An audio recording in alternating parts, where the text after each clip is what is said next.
Potrebni sastojci za ovaj čaj su nam limun, korijen bijelog šljeza, lovorov list, žara i 1 bombona od mente.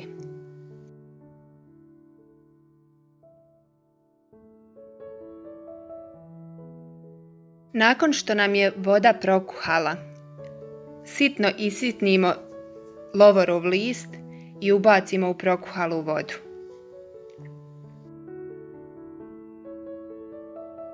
Dakle, što sitnije, to bolje jer prije će se skuhati. Lovorov list ubacimo u vodu. Dodajemo žaru.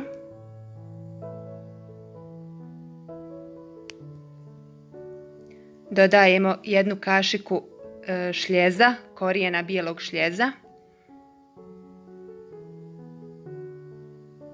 I dodamo 3 kriške limuna. Dakle, limun stavljamo s korom, samo ga prethodno dobro operemo.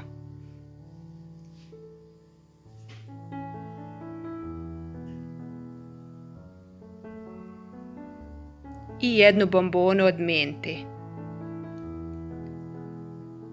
Čaj ostavimo 10 minuta da se kuha, da se dobro iskuha limun i ostali sastojci.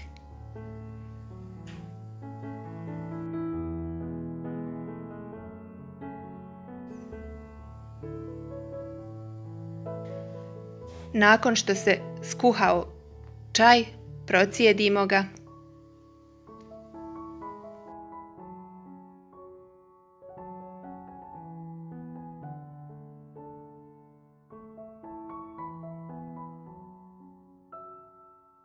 I u procijeđeni čaj dodamo 1 supenu kašiku meda, prirodnog po mogućnosti, ukoliko imate.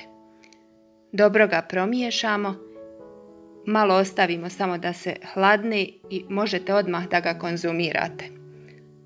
Preporučeno je do 3 šolje dnevno ovog čaja. Ovaj topli napitak je idealan za čišćenje pluća, kao i što umiruje jako kašalj, onaj dosadni kašalj.